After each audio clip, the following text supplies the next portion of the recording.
Today on the Retro Zoo Super Show, we finally get to it. Final Fantasy 2. I mean 4. Live from Kakariko Village.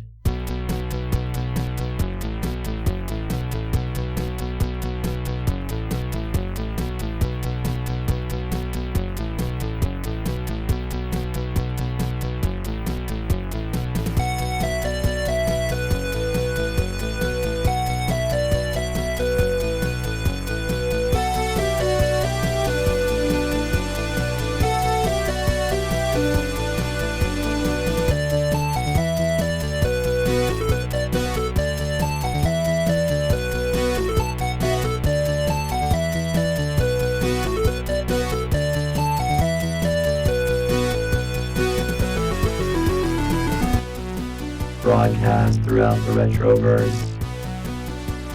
Transmitted to the real world via a maze of wires connecting a Super Nintendo to a Wii, to a Wi-Fi network, and finally to the internet. The Techno Funk Boy presents the Retro Zoo Super Show.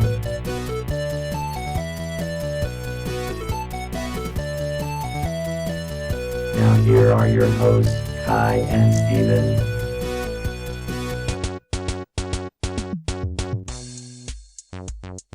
Hey, welcome to the Retro Zoo Super Show. I am one of your hosts, Kai.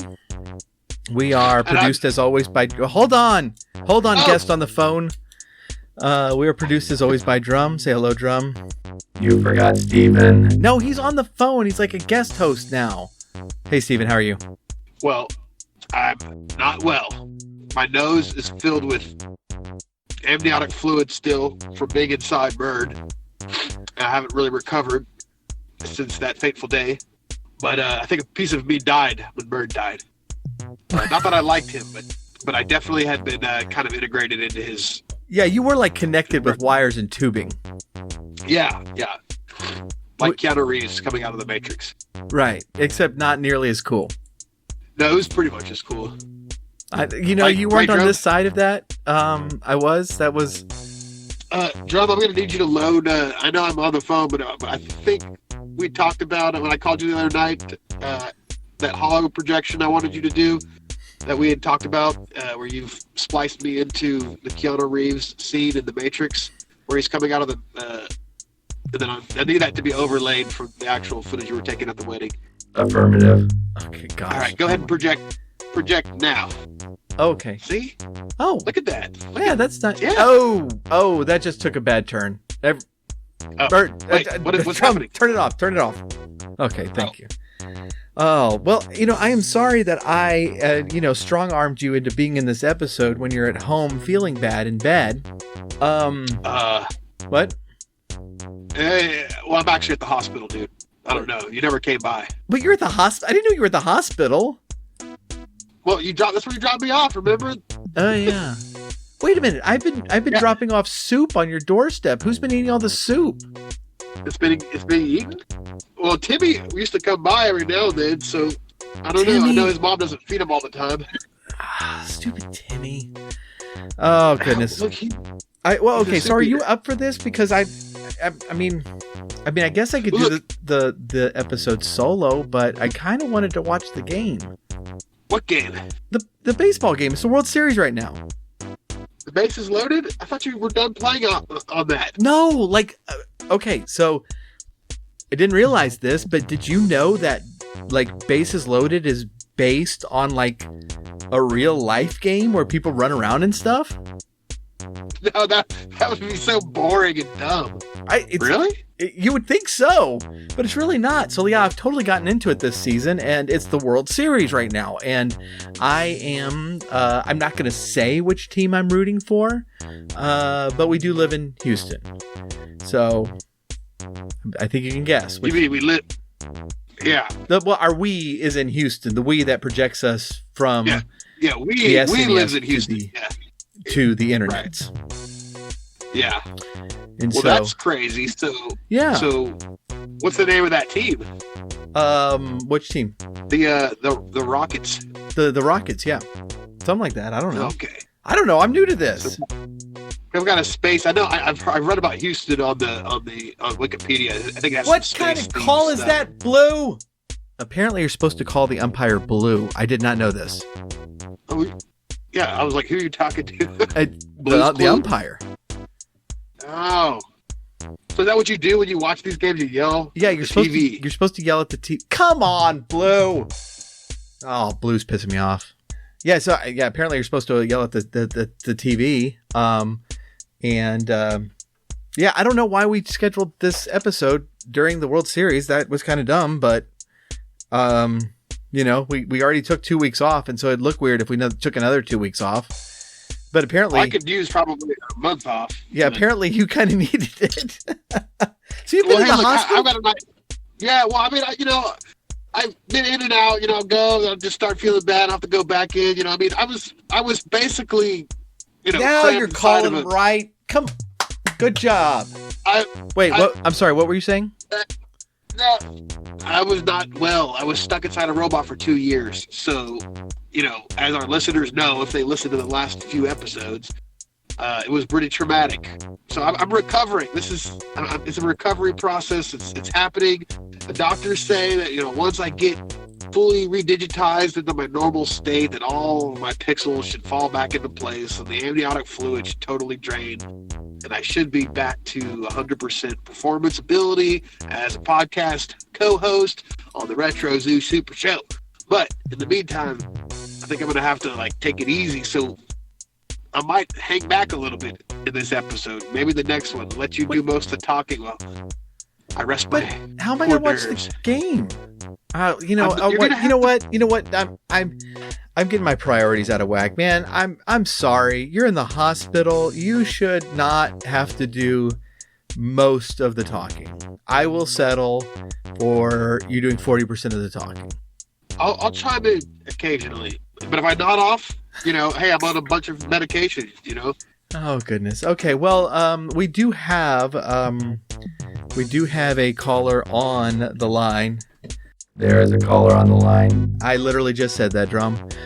This is Ravenit coming back for our Ravecade segment. So we do have Ravenit on the line. How are you doing today? I'm doing good. How you doing? You ready for Ravecade? Ready for Ravecade. First, I'd like to congratulate you on your recent nuptials. Thank you.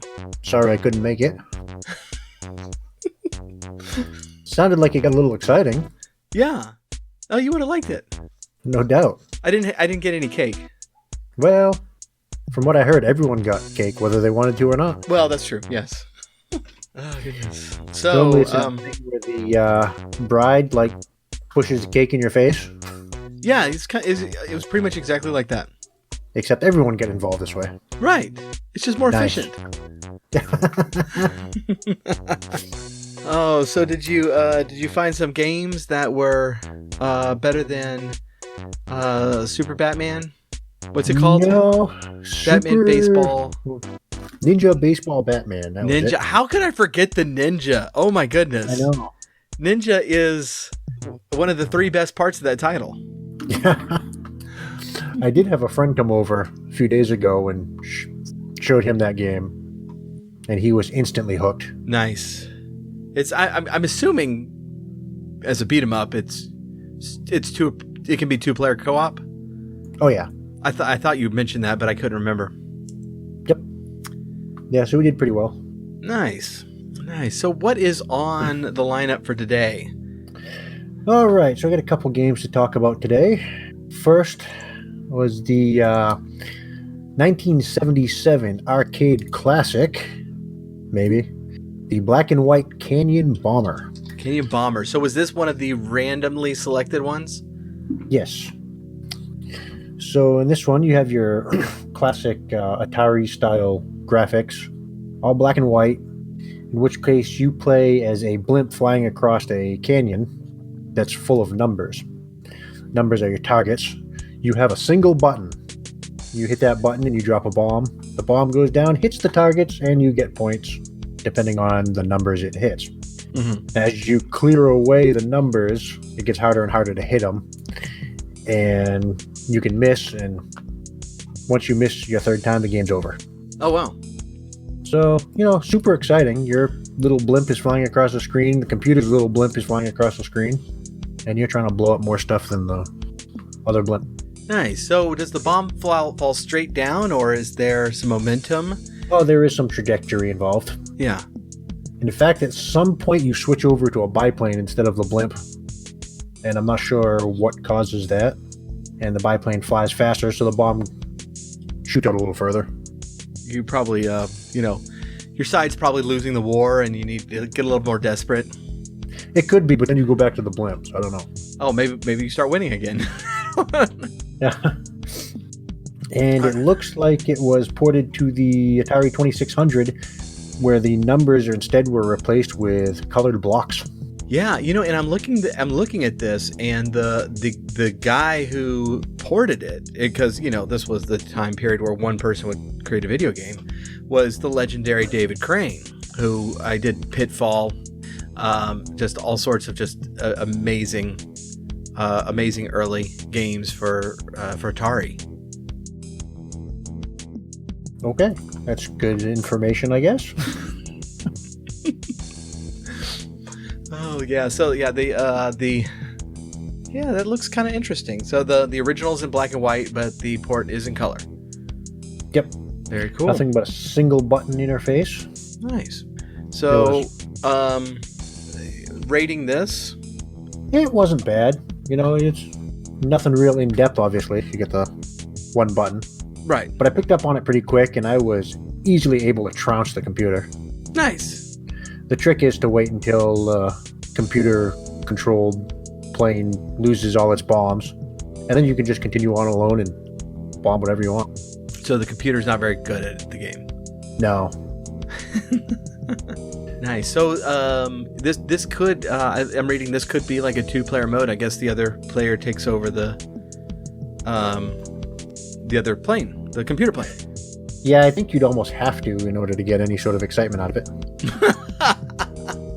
But you could have some cutthroat canyon bomber action going on. I think that'd be a blast. And I don't want to speak too soon. It could be that player 2 plays the canyon. This is where the crickets go off. I was just having flashbacks to Raid on Bunglin Bay on the NES, where the second player could control the missile turrets, and then the first player would quit. Also the inspiration for SimCity. Nice. So anyway, game number 2 on my list was the 1995 Desert War. It also has a Japanese name, which I couldn't pronounce. Wangan Sensao, maybe? Ah. This is a vertical. I think you nailed it. It could be. This is a vertical scrolling shoot 'em up in which you play a helicopter. I'm guessing in the desert. Pretty good. I don't think there's any desert involved, at least not as far as I made it. But it's interesting because you have to rescue POWs, and you have a little map going on the right side of the screen, so you can see where the POWs are coming up. But you have to land to pick them up, and of course you're getting shot at the whole time. And I think you have to rescue a certain number of POWs before you can complete the mission. You have a fuel gauge you have to deal with. And yeah, the POWs will give you fuel or better weapons. Oh, that's nice. Yeah, your standard shoot 'em up armaments. Well, I don't know. I'm not sure what the bad guy is in this game. But somebody should tell them that normally you don't give POWs fuel and weapons. I assume it's when they escape the prison camps. That's they raided it at the same time. Oh, so there's it's like, oh, let's get out to the helipad.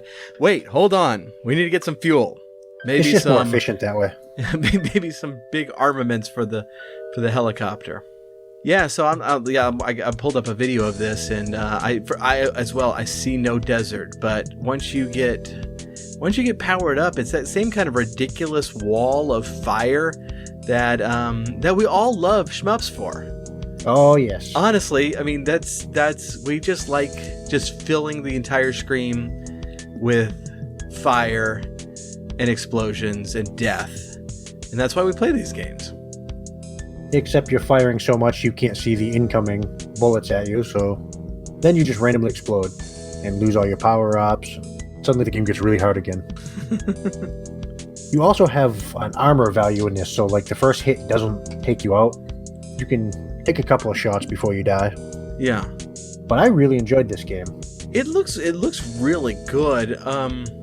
I'm really curious as to why they're calling this Desert War. I mean, I could understand if it was like a little earlier, just to kind of cash in on like Desert Shield, But this is. Well, what is the Japanese translation for Wangan Sensao? I don't know. I don't think that lands in either one of our areas of expertise. Probably not. When did Desert Strike come out? The Super Nintendo. Let's see. 92. So this is the right time for this kind of game. Yep. Which one? Wait. Was that the tank one? Nope, that was the helicopter one as well. Oh, okay. Where you could pick up the... I just remember there was a crashed plane where you could go pick up this dude that was like a better targeting or something. Yeah, there was some. I remember playing some tank game around this time because it looked like a Desert Shield type of a game, and being highly disappointed. Yeah, a lot of games did that. Well, yeah. One thing that was bugging me about this Desert War game is I remember another game where I think it was Nintendo where you'd pick up POWs. Maybe it was Jackal. Jackal, you drove around in a Jeep. Did that one have POWs to pick up? I don't know. It reminded me so much of whatever this game was, anyway.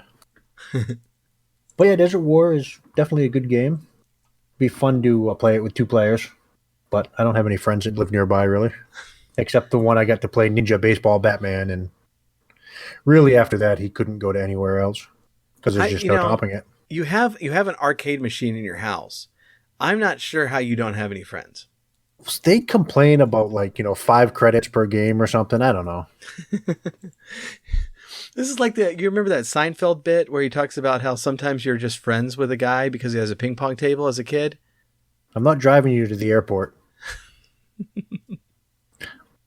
Fun fact, I do in fact have a ping pong table too. Are you kidding me? You have a ping pong table and an arcade? You should be advertising this because you should have more friends. It's not a bad idea, actually. I could start my own little thingy going on. Put a bowling alley in the basement. Right. Charge membership. Let me just write this down. Okay. So was this a random game or was this a picked game? This was also a random game. Oh, wow. Unfortunately, my time this week has been a little truncated due to power loss. Yeah. But, I managed to fit it in. I was getting ready to hook up the machine to the generator just so I could get my games in. What was the original estimate for getting your power back on? The initial date was January 1st, 2068. Well, at least you'll have electricity, on your day off, New Year's Day. True. I mean, I'm pretty sure that will be retired by then, possibly dead. Well, if retired, I'd have all kinds of time for playing. Right. Unfortunately, with the local power company, it wouldn't have saved me any money because they'd still bill me. So, yeah. So, okay. So the one thing I'm noticing about this game and watching a little video of it, you're landing a lot. Yeah. You have to, get down so those POWs can actually get in your ship. And there's something about hitting the button, too, while you're on the ground and they run faster. What are you yelling at them? I assume so. Just your way of harassing them. Move it, you maggots! Yeah, I don't know. But yeah, I definitely hit the button and they run faster. And yeah, that seems to be like this. Like the graphics are cool. It's there's a lot of bullets, a lot of fire, but it does seem like the constant stopping to pick people up, dropping, because you pick somebody up and then 3 seconds later you're dropping them off somewhere. Yep. Yeah, maybe it smells inside the chopper or something. They don't want to hang out very long. Like, yeah, could you just drop us back? We'd rather go back into the POW camp. Yeah, and I don't know who the enemy is on this, but they're definitely winning with this many POWs. Plus, what's the deal with the enemies and all these shmups always have way better equipment? Right. I mean, you get this massive flying fortress thing. Like, why can't I use that? And you're literally like, I mean, obviously like the last hope for humanity, because, Yeah. there are like literally 5 billion POWs, and then there's you in a helicopter. That's pretty much it. Yeah. And so it's like, all right, well, it's up to you. Go save some people. Could I get a little bit of budget here? Maybe one of those super flying fortresses? Right? Nope. Nope. You just have this here's your little helicopter left. helicopter. Now, fortunately Well, for we'll give you, you some this armor this helicopter can shoot off 5,000 missiles per second and never runs out. That's true. Little nanobot factories making them or something. Right? The whole back of the helicopter is just nanobots. That's all. Don't even know where the POWs are sitting. And the rotors are probably for show. It doesn't actually need those. Right. One thing, I think this is the only shmup I can think of that gives you a map. Really? What does the map do? It just shows you the location of the upcoming POWs, Oh, I see. fuel, and the landing zones. I mean, you're not like turning and stuff. It's still a straight line, but it kind of shows you how far you're into the level and all. Yeah, and the screen doesn't cover the entire width, so you do have to move side to side. Mm-hmm. Well, it's got that map there.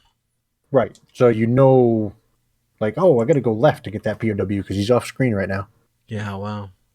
Also, it does not auto scroll. You have to manually fly forward.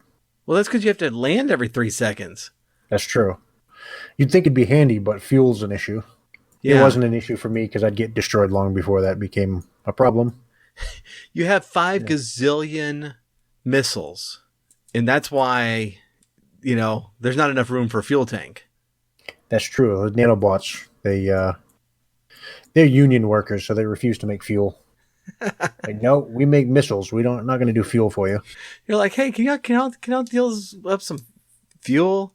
Nope, missiles only. Here's another few hundred missiles. Well, I got a plenty. Yeah, it's almost like the missiles themselves use your fuel. Right. What do you mean? Oh, I just saw a screenshot that mentioned the terrorist cult Jackal. Okay. So maybe those are the bad guys. It's like the game Jackal. Yeah. About as good, too.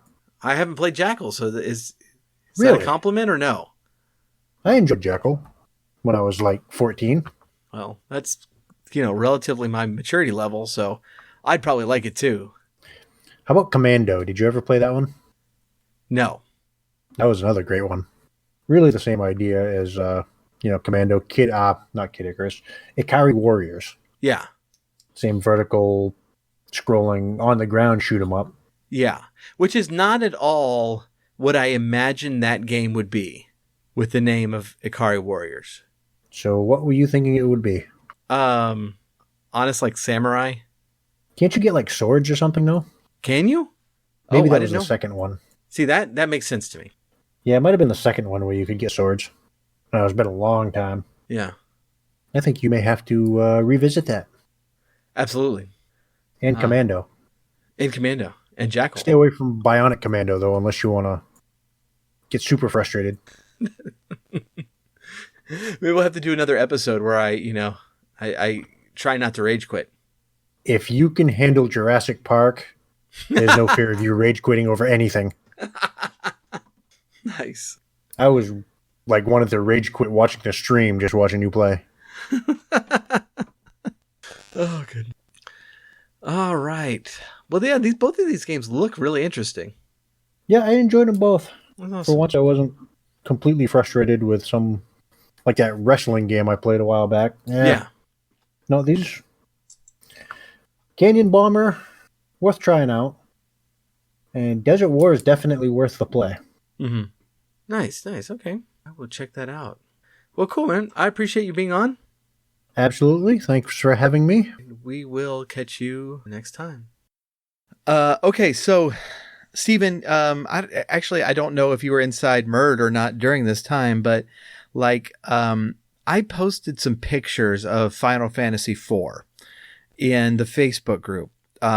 not too long ago. And this is a game this has always been legit one of my favorite games. It's very possibly my favorite game. I go back and forth between Chrono Trigger, Final Fantasy VI, and this one.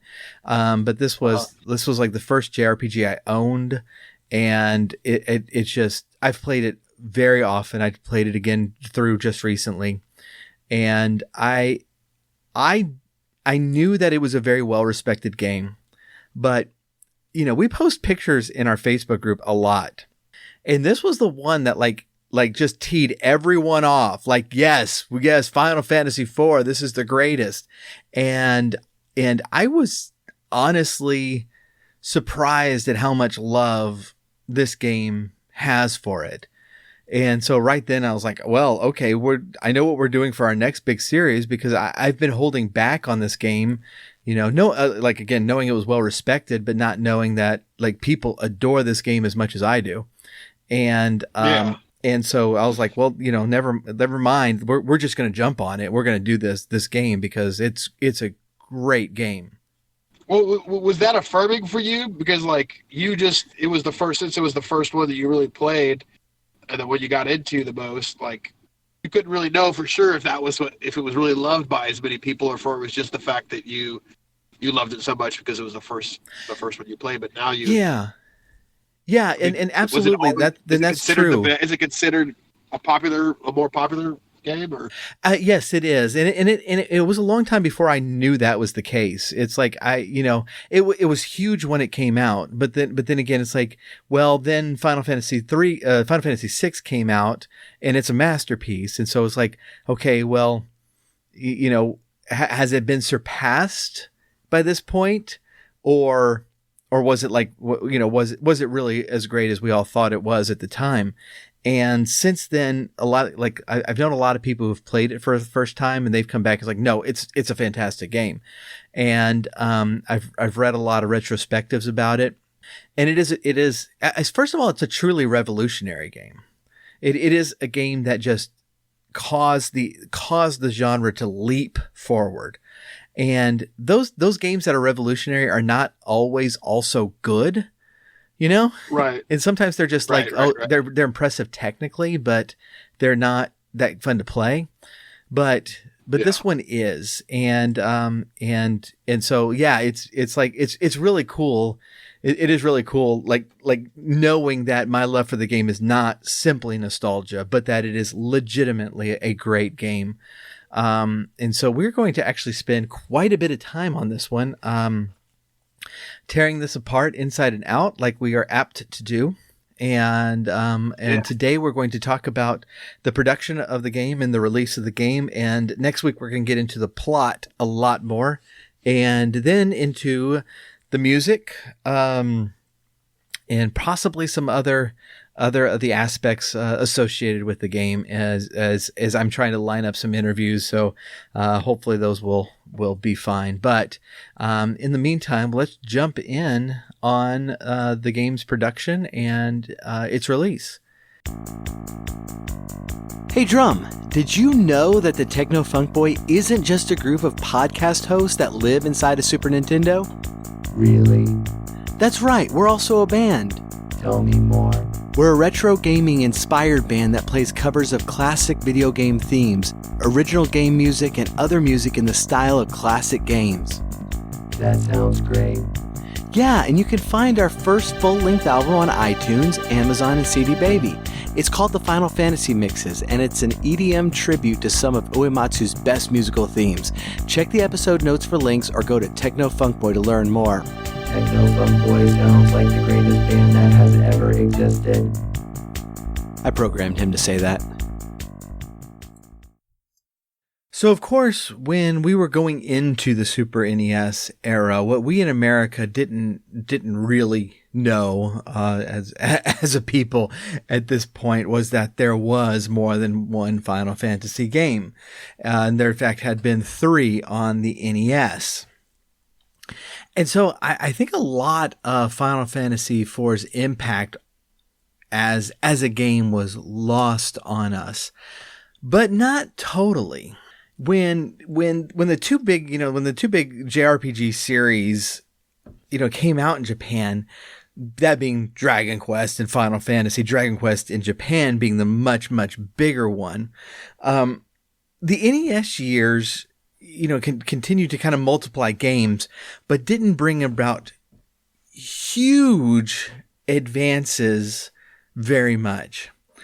I say that really relatively because, like Dragon Warrior 1, the game that really started the JRPG genre, was a game where it was one character against one enemy at a time. And we immediately jumped up to a party in both when Final Fantasy 1 comes out and also Dragon Quest 2. And so there are immediately these kind of advances. But in the 3 Final Fantasy games on NES, we have pretty much the same graphics, the same sort of style of everything, and it's largely the same with Dragon Quest. The first 4 Dragon Quest games, the one on the NES, they all look very, very similar. Now, the size of these games expand very rapidly. Again, starting with Dragon Quest 1, which was relatively a very small world, and immediately Final Fantasy 1 kind of plays off that idea. I mean, if you look at Final Fantasy 1, what happens is the prelude, the thing that you do before the credits roll, is essentially the plot of Dragon Warrior, and the message is kind of clear. It's like, Dragon Quest was a starting point, but this is just playtime for us. This is not going to be the whole of the game, or even but barely a small portion of the prelude. So in Dragon Quest, you save the princess if you want to. If you don't know, by the way, you do not have to save the princess in Dragon Warrior. The king tells you he wants you to defeat the Dragon Lord, and that's your actual mission. Not save his daughter, which is weird, but when you meet her, you start to understand. But you save a princess and you defeat this character. That's what you do in the preface of Final Fantasy. And so the statement that Square is making is that no, we're going way beyond that. And then Dragon Quest 2 makes the same statement, where you can actually go to the original land from Dragon Quest 1, and it's a tiny place on the map. Everything has grown just exponentially bigger. But still, it looks the same. It plays very similarly. It's bigger, but it hasn't really had that revolutionary change that Dragon Quest 1 was. And Final Fantasy 4 is going to be that revolutionary change. Square, coming into the Super Nintendo era, really knew they wanted to make something bigger and more epic. And so they immediately started playing with ideas of, it's like not having, scenes where you cut into battle, but the action is always happening. And kind of do more of a Zelda approach where, there's not a difference between the battle screen and the overworld map. It's all the action scene. And so they were playing with these ideas, and they were finally like, well, we like these, but they're not, it's not right for this game. And they would eventually transform all that stuff into Secret of Mana, which is another great game that we'll have to cover soon. But then they came back, and they decided they wanted to take what was truly great about the first 3 games, even stuff from Final Fantasy 2, which was not a great game, and combine them to be the ultimate Final Fantasy game. And that's actually precisely what they did. So when we're going into this game, in the game was directed by Hironobu Sakaguchi, and the designer was Takashi Tokida. The artist Yoshitaka Amano did all these old great, character designs and such. And, I actually started really digging his work because of Neil Gaiman. He illustrated one of the Sandman books, which was fantastic. But he also did like Vampire Hunter D, which is one of my favorite series. It's really great stuff. And then, of course, the music was composed by Nobuo Uematsu. In a previous episode, we actually talked about the prelude music, the crystal theme, and how he added to it to really add the punch to the opening title screen for Final Fantasy IV. When the strings hit, and you kind of understand the time, it's like we're used to these big bombastic soundtracks now, but at the time, we're dealing with 8-bit MIDI here. And so when the strings hit on the title screen of Final Fantasy IV, it's something special. It's something really, really cool. Why did you throw that pitch? Oh my... I'm sorry. It was something really, really cool, and it lets you know that it's like this is going to be familiar, and yet it's going to be something very, very, very new, and that's exactly what this game is. So from Final Fantasy II, what they took was this cinematic approach, this really driving plot line from it. The actual structure, harkens back to Final Fantasy I, of course, which is where the job system starts out. And of course, in Final Fantasy III, they really amp up that job system and turn it into something very, very cool. And so they want to transport all that stuff with it. So they want the epic plot, the sweeping plot of Final Fantasy II, but actually be fun and entertaining to actually play, which Final Fantasy II was not really that. But even the job system, they're going to approach quite a bit differently, where the jobs are more of a reflection of the character themselves, where it's not like Final Fantasy III, where you can change jobs, and it's not like Final Fantasy I, where there's no character in the Warriors of Light. There's no personality there, but the job and the character in this game are one. And so you, as the hero Cecil, you will gain and lose party members along the way, and those party members have a job, and that job is reflective of their personality, and vice versa. And their personality feeds into the job they have. And this is a really cool organic way of getting different battle styles. And it also forces you as a player to vary your approach, to vary your strategy based on the composition of your party. And so if you're like me, and back in these days, I was just, I pretty much treated nearly everybody as a tank. It's just like, no, whack them until they're dead, and I'll over levels to make sure I can do that.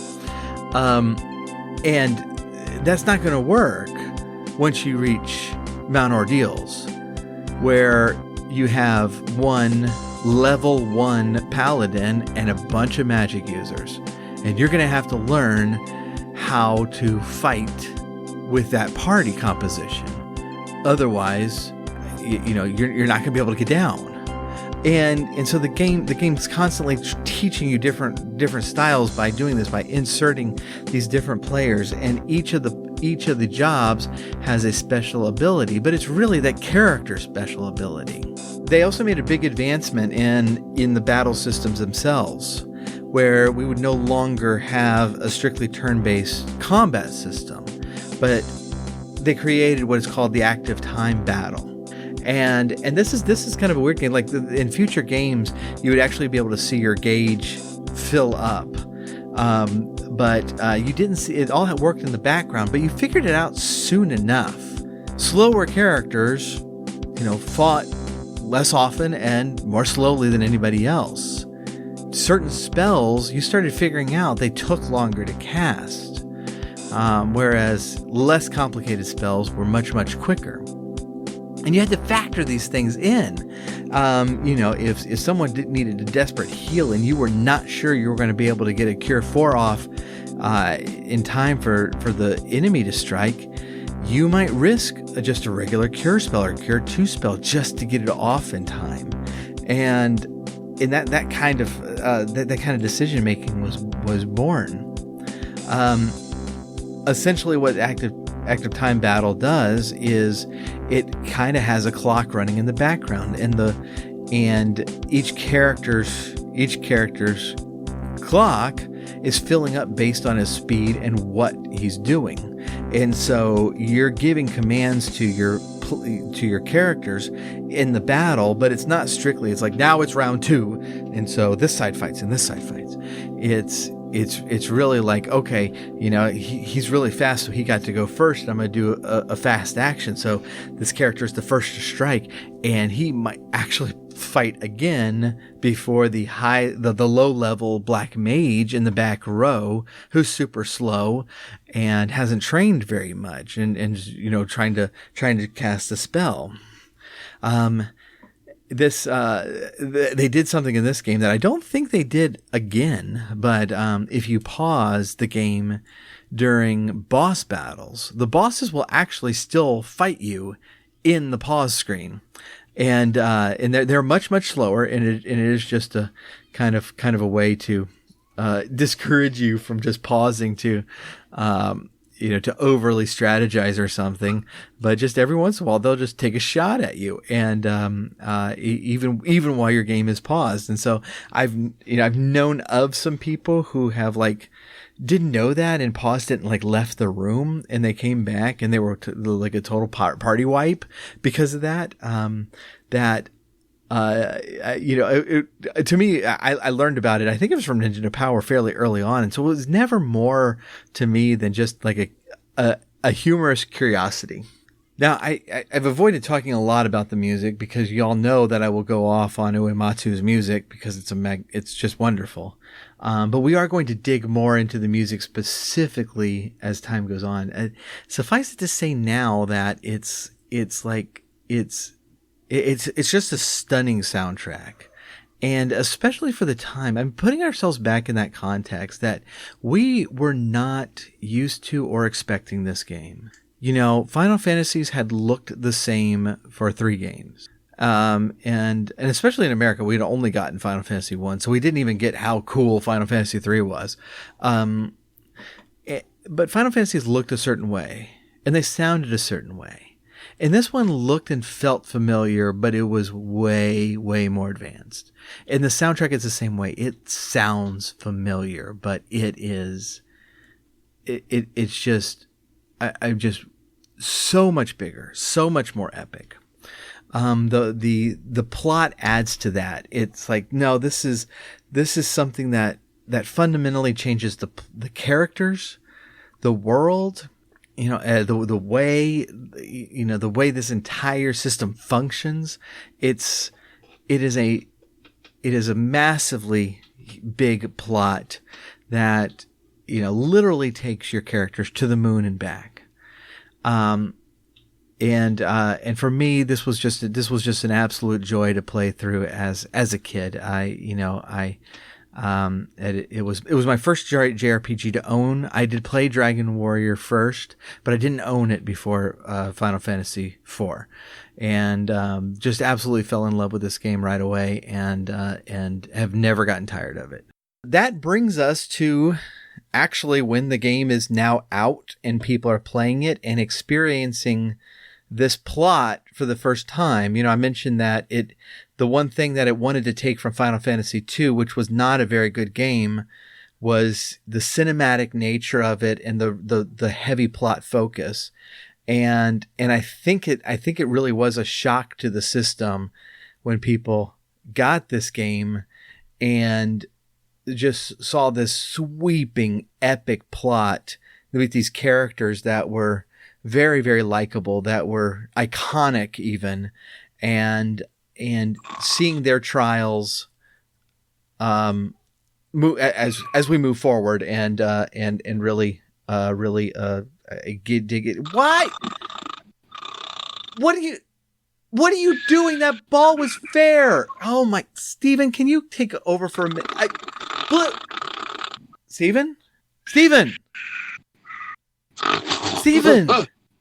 Hey, guy, hey, I'll ride the pony. Are you Hello? asleep? Oh, hey. Oh, no. Final Fantasy. What's going on? Hey, man. You slept through the whole thing? No, I heard you were saying that the battle, and then the remake, and then Japan, and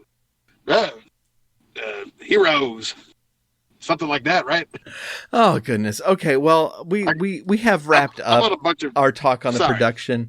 Things are getting a little heated in the baseball arena, and I need my focus attuned to that very closely. And Steven obviously is not going to be carrying the show for me today. I'm so sorry. Give me another week. Maybe I'll be back. All right, to that normal. sounds good. We do appreciate you listening. We actually have some new goals up on our Patreon page for what we've started calling the Funkified on Discord and in Patreon.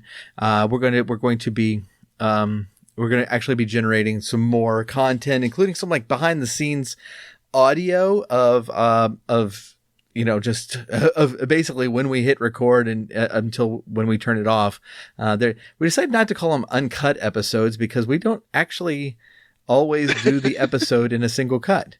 And Maybe not the full episode, but we make sure there's some good little Easter eggs in there. Oh yeah. It's going to be a lot of fun, and we have a goal for some new types of videos as well as a new tier, which is we're going to have access to some of the more music intensive stuff. And so please do check that out at patreon.com/technofunkboy. And we do appreciate you listening, and we will catch you next week with more of Final Fantasy IV. Steven. Yeah. See you later, everybody.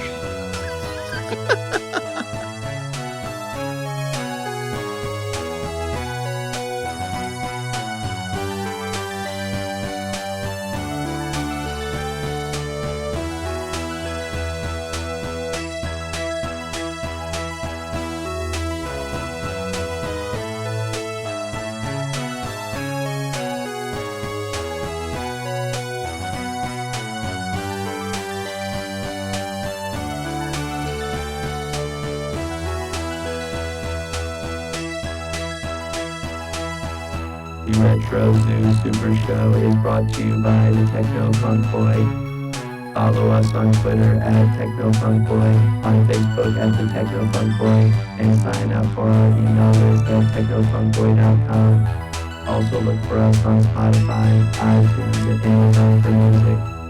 If you are so inclined, please leave us a 5-star rating and review on your favorite podcast catcher. If you are not so inclined, you are obviously some sort of villain trying to conquer the world. Unowned music and gameplay clips are used for educational and critical purposes. Thank you for listening, keep gaming, and once you have responsibilities that need to be done at this time, then you can game later.